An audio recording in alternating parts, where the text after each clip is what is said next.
Hey, what's up, everybody? This is Charles Sabanso, and welcome you guys to another episode of the DREAMERSPRO show. We cover everything from sports, hot topics, classic debates, entertainment, and we give you guys a fresh perspective on things and how we see them. Today we got a pretty, I don't want to call it controversial, but let me say a pretty interesting show that I think a lot of people are going to have a varying range of opinions on. But before we get into it, please make sure you like the video and sub to the channel.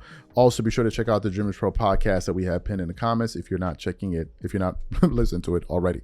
Let me get into this topic here. So this is one that's all over the news right now, and people are reacting to Caitlin Clark and what just recently took place with the dirty play that took place on her just 1 or 2 days ago. So I tuned into a segment on ESPN First Take, and they were discussing this. It was actually the lead topic that they were discussing on the show today. And while I was listening to it, Shannon Sharpe was reacting to it, and essentially what he said was, listen, there's no need for this.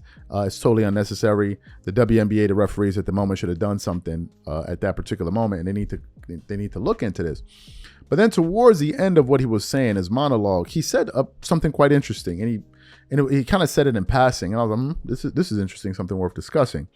He said something to the effect of, and we're going to play the audio for you, you also got to look at her complexion and the role that this plays and her being their savior. And I'm like, could Shannon Sharpe be suggesting? That's why we use the word suggest in the title, not saying. Could Shannon Sharpe be suggesting that one of the reasons, not the main reason, one of the reasons Caitlin Clark is getting so much attention is also because of her race? And that's the item that we want to deal with here today. So what we want to do now is want to play exactly what Shannon Sharpe had to say on ESPN. I want you guys to listen carefully. Also listen to what Stephen A. Smith had to say. I think is also pertinent information. And then want to come back and react to what they had to say and really impact this thing. Take a listen to what they had to say here. Now, another thing, I got another problem with the WNBA. Why wouldn't you take the time to review that during the course of the game? So what, was the foul harder after you saw it in slow-mo or review than it was when it actually happened, Monica? Why didn't they review it? Because, they're becoming reactionary. Don't become reactionary. Just go ahead and review the play during the course of the game and go ahead and say that's a flagrant one. Because that's a non-basketball play. It was unnecessary. So the question, I got one question, Stephen A., that I'm going to turn over to you. Monica, do you believe that see who Caitlin Clark is? We see what she looks like. Do you believe people will still tune in and watch if they allow these cheap shots and the hard fouls on their, quote, savior? So that's a trick question for me, Shannon, because I think, first of all, I don't think that this is going to continue to be allowed, if you may, just in terms of officiating and the rules of the game.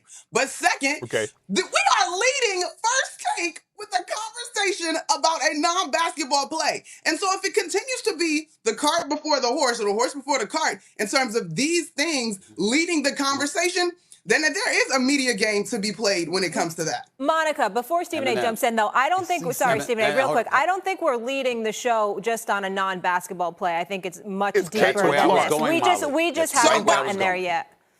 Agreed. I agree with all of y'all. But nonetheless, baby, it's at the top of the show.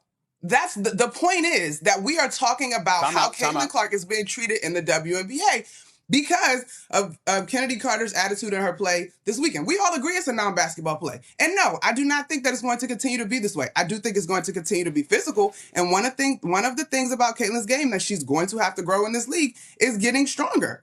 That's all. But if it continues to be the kind of thing that is drawing eyeballs and sparking the conversation, then yes, Shannon, we still going to be here. Monica, stop. Yes. There are girls, young ladies in the WNBA who are jealous of Caitlin Clark. She is a white girl that has come into the league. She has bursted onto the scene. She hasn't proven herself yet. It's not even about them thinking they're better than her because they probably know it at this particular juncture because they've been playing on a level she just arrived to. Where the resentment comes in is the hard work, the commitment, the dedication, you know, the pounding of the pavement, the being on the grind, all of these years trying to uplift this brand that is the WNBA and is women's professional basketball.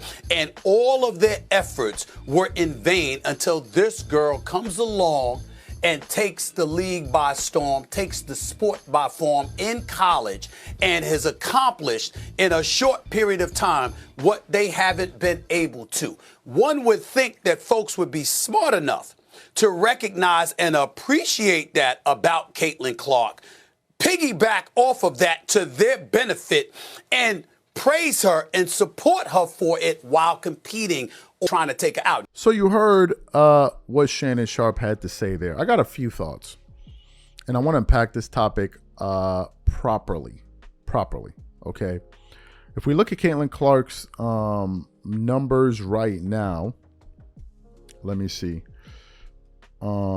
She's scoring 15.6 points per game, 1.3 steals, 6.4 assists, 5 rebounds a game, 90% free throw shooting, 3-point percentage. She's shooting 29.7% in 33 minutes a game. Now, coming into the WNBA, she was considered arguably the greatest college female basketball player of all time. We all knew about her in the Angel Reese thing. We knew about all of that, right? We knew this. What else do we know? We also knew that she signed a very, very lucrative deal, making it the richest contract for a women's basketball player ever, where she was signed to a $28 million sponsorship deal by Nike. I want to read a little bit of the information for you. This is from Yahoo Sports. It goes, Caitlin Clark's Nike deal reportedly worth $28 million over 8 years, plus her own signature shoe. Continues on to say a few other things. Caitlin Clark will be getting a signature shoe as a part of an endorsement deal with Nike, according to Wall Street Journal. Clark, who went number 1 overall last week in the WNBA draft to the Indiana Fever, will reportedly sign a 8-year, $28 million deal to join the likes of LeBron James, Giannis Antetokounmpo, Kevin Durant, and others with her own Nike shoe. Per the Wall Street report, Clark was in high demand in sports giants Under Armour, and Adidas talked about a contract with the NCAA all-time leading scorer, with Clark very involved in the discussion, but ultimately their efforts fell short. Under Armour had reportedly offered $60 million over the 4 years, while Adidas proposed $6 million over the 4 years. So she got a pretty lucrative deal. And I want to give you guys one bit of information before I continue on. We recently ran a poll on our channel, and there's a reason why we run these polls. Some people think, oh, this dude just be bored, but there's a reason we put up this particular poll.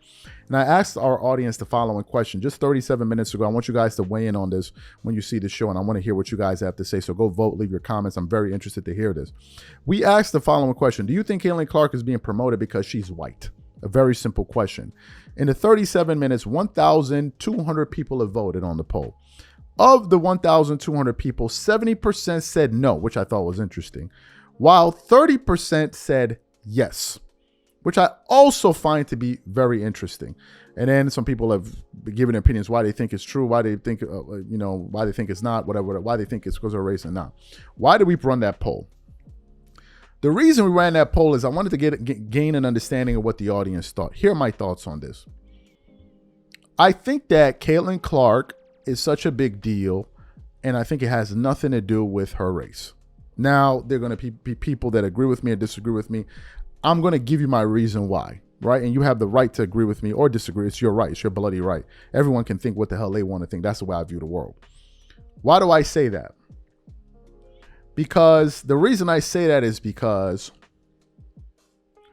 generally, when you have people, athletes that receive this type of, for instance, this type of deal that she got with Nike, they usually do it for two reasons. Number one, because you're good. Number two, your box office. You can bring in eyeballs. And I don't see the same discrimination when it comes to men basketball. Nike endorses LeBron James, but Nike also endorses Cristiano Ronaldo. How do you reconcile the two? How do you reconcile the two?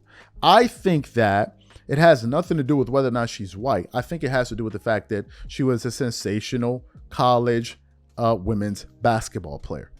And that's the reason she got that deal. And these companies knew that she's going to be able to garner a certain amount of eyeballs, or she's going to be able to garner more eyeballs when being versus other players in the WNBA. And I think it is that simple.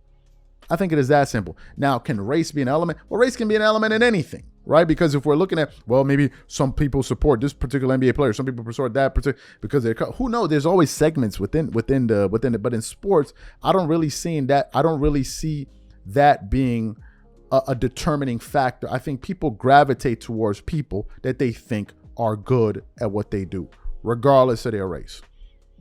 Again, Ronaldo is loved by people all over the world. Black, white, African, European, whatever you want to say, they love Ronaldo because he plays soccer, football at an extremely high level.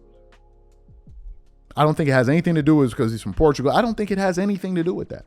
Right. And it turns out that the audience feels the same way. I don't think it has anything to do with it. I think it has everything to do with the fact that she's playing so well. Because if it was just solely based on the fact that she's white, then there are other white WNBA players. Why aren't they promoting her? Because they don't bring in the same attention and eyeballs that she does. I think it has everything to do with money. Money, money, money. Nike gave LeBron James a lifetime deal because LeBron James brings in the money. They give Michael Jordan a lifetime deal and they partner with him with Jordan Brand because Jordan sells shoes and he brings in the money. It is that simple to me. Money. These are just my views. Some people agree, disagree, whatever you guys think. Please leave your thoughts and comments in the comment section. We catch you guys on the next show. Peace.